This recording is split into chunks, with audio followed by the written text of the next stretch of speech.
13 अक्टूबर की बात है कि शाम 7 से 8 बजे के दरमियान जो है ना ये खबर नशर हुई। 8 नंबर फ़ीमेल हॉस्टल जो गर्ल्स का है पंजाब यूनिवर्सिटी के अंदर, उसमें जो है ना एक लड़की ने ख़ुदकुशी कर लिया है। उम्मे हबीबा नाम था इनका? जी उम्मे हबीबा नाम है। ये दो सिस्टर है, दोनों IER डिपार्टमेंट के स्टूडेंट है। ये 5th सेमेस्टर की स्टूडेंट थी, दूसरी सिस्टर इनसे छोटी है। दोनों एक ही रूम में मुकीम थी, एक ही हॉस्टल में। क्या मसले मसाइल थे जो कि उसको दरपेश थे? उसकी बहन से कोई गुफ्तगू हुई? अस्सलाम वालेकुम नाज़रीन, मैं हूं आपका होस्ट मोहम्मद अशर और आप लोग देख रहे हैं डेली सोशल पाकिस्तान। नई कहानी के साथ आपका मेज़बान हाज़िर खिदमत है। नाज़रीन, तलबा जो हैं वो सरापा एहतजाज नज़र आते हैं। ख़वातीन की हिरासानी का मामला अगर मैं बात करूं वो नज़र आता है। इसी के बरक्स एक और वाक़या जो है वो पंजाब यूनिवर्सिटी के हॉस्टल के अंदर नज़र आता है, जिसमें एक ख़ातून जो है वो फंदा लगाए मिलती है। उसके बाद कार्रवाई जारी हो सारी है। क्या मामला है? मेरे साथ इस वक्त इस्लामी जमीयत तलबा के हवाले से स्पोक पर्सन मौजूद हैं। आइए चलते हैं इनकी जानिब, चश्मदीद गवाह भी हैं और तमाम मामलात को बड़े करीब से देख रहे हैं। 13 अक्टूबर की बात है कि शाम 7 से 8 बजे के दरमियान जो है ना ये खबर नशर हुई।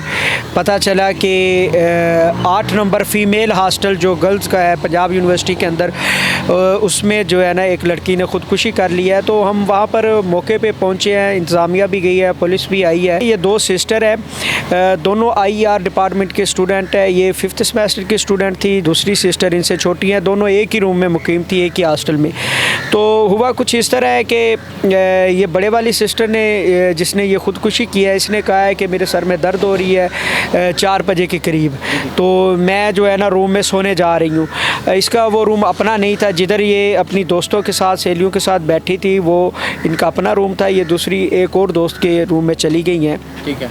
इनका रूम 94 नंबर था। वो उम्मे हबीबा नाम था इनका? जी उम्मे हबीबा नाम है। तो वो 91 नंबर रूम में गई हैं और उन्होंने कहा कि मेरा सर दर्द कर रहा है, मैं सोने जा रही हूँ, आराम करने जा रही हूँ। वो चली गई हैं। उसके बाद उनके साथ कोई रब्ता नहीं हुआ। तो शाम 7 बजे के करीब जो है ना 6 से 7 के दरमियान जो है ना उन्होंने फिर छोटी बहन ने रब्ता करने की कोशिश की है, कॉल पिक नहीं हुई, मैसेज का जवाब नहीं आया। तो फिर उसके बाद उन्होंने दरवाज़ा नॉक किया है, तो दरवाज़ा अंदर से भी कोई जो है ना रिस्पॉन्स नहीं मिला। फिर उसके बाद इस तरह हुआ है कि हॉस्टल इंतज़ामिया को इतला दी गई है। हॉस्टल इंतज़ामिया आई है, उन्होंने फिर दरवाज़ा तोड़ा है, तो अंदर वो पंखे के ऊपर जो है ना वो नाश लटकी हुई। क्या मसले मसाइल थे जो कि उसको दरपेश थे? उसकी बहन से कोई गुफ्तगू हुई या उनका कोई बयान आपके सामने आया? देखिए, इसमें अभी तक जो वाज़ेह हक़ाइक़ हैं वो सामने नहीं आ सके। ये जितने भी अपना सोशल मीडिया पर बातें चल रही हैं, इस तमाम की तमाम क्या असर आई हैं। फ़ॉरेंसिक रिपोर्ट भी अभी तक नहीं आई और पुलिस की तरफ से या यूनिवर्सिटी इंतज़ामिया की तरफ से भी अभी कोई स्टेटमेंट जो है वाज़ेह सामने नहीं आई। अलबत्ता ये हुआ है कि उसकी सिस्टर का मोबाइल और उसका मोबाइल, दोनों मोबाइल पुलिस ने रिकवर कर लिया है। उस पर तहकीक जारी है और हम उम्मीद करते हैं और ये मीडिया के तवस्सुस से इंतज़ामिया और पुलिस से ये कहते भी हैं कि वो जल्द जो है हक़ाइक़ सामने लाए, इन्वेस्टिगेशन करके जितनी भी चीज़ें हैं उनको मीडिया पे लाया जाए। अच्छा सर, ये बताइएगा, अगर मैं इदारों की बात करूँ, हमारा ये तालिब इल्मों का इदारा एक ऐसा इदारा है जहाँ से अखलाकियात सीखी जाती है। ज़िंदगी के बहुत सारे ऐसे इम्तहानात जो कि मुश्किल इम्तहान होते हैं, उनको कामयाबी के लिए या उनको अबूर करने के लिए बहुत सारी मंजिलों को जो है वो पार करना सिखाया जाता है। सर, यहाँ पे क्या मामला चल निकले हैं? ख़वातीन क्या इतना डिप्रेशन में है, इतना प्रेशर का शिकार है कि ख़ुदकुशियाँ हो रही हैं और दूसरे मामला जो है वो मंजर आम पे? पहली बात तो ये है कि ये कोई मामूल की बातें नहीं है कि यानी कि पंजाब यूनिवर्सिटी के अंदर ये कोई रोज़ाना के वाक़यात नहीं है।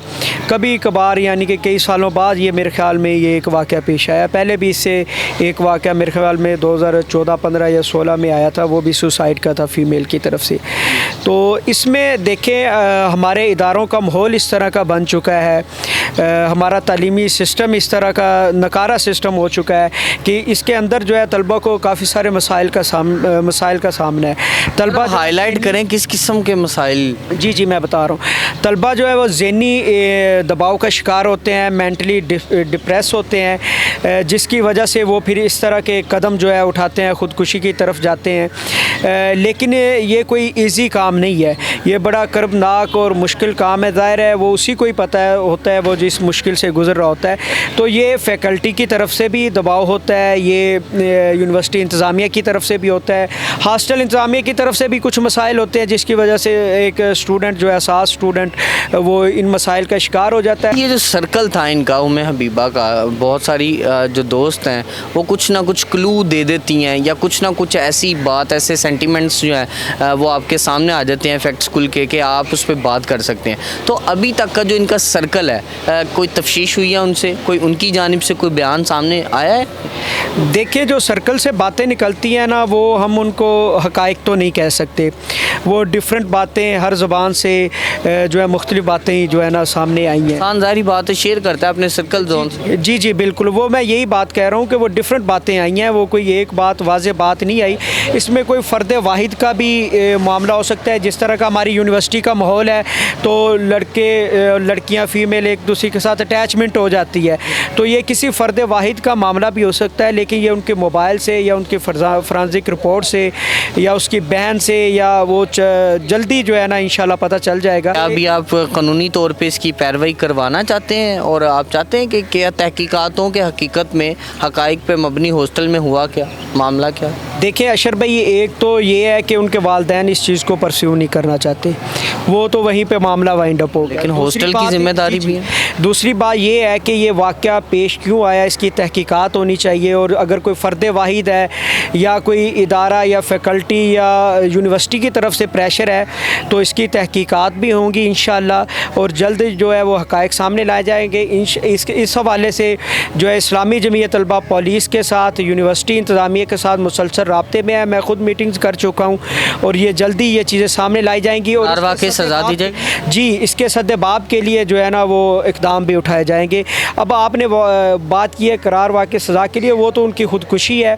अगर कोई फ़र्द वाहिद है तो जहाँ तक उसकी सज़ा बनती है वो लाजमी उसको दी जाएगी। नाज़रीन सामीन, मेरे साथ फोकल पर्सन मौजूद थे और तमाम वाक़े की जो रुदाद है वो आपके सामने पेश करने की कोशिश कर रहे थे। इस मंजरनामे को सुन के लगता तो यही है कि उम्मे हबीबा जो है वो ज़हनी दबाव का शिकार थी और उम्मे हबीबा के हवाले से तमाम तहकीकात जो हैं वो जारी सारी हैं और हमारा जो कानून है उस हवाले से ये बात कर रहे थे कि अगर चाहे उनके वालिदैन पैरवी करें या ना करें, मगर इसकी तहकीकात हम इस वजह से करवाने पर बाज़िद हैं कि हॉस्टल के अंदर जो भी कसूरवार रहा और ये वाक़या, क्योंकि एक इंसान की मौत आलम इंसानियत की मौत है, इस हवाले से इंतहाई तफ्शीशनाक अमल है कि एक हॉस्टल में किस तरह ये वाक़या रूनुमा हुआ और इसका जो भी किरदार होगा उसको कैफरे किरदार तक पहुँचाया जाएगा और सख्त से सख्त सज़ा की जो है यकीन दहानी भी करवा रहे हैं। इसी के साथ आप भी अपनी राय का इज़हार कमेंट सेक्शन में कीजिएगा। अपने मेज़बान मोहम्मद बशीर को दीजिए इजाज़त। मुलाकात करेंगे अगले प्रोग्राम में।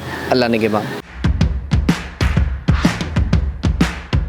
नाज़रीन गिरामी, कबल आपसे एक गुजारिश है कि हमारे चैनल को सब्सक्राइब कर लें।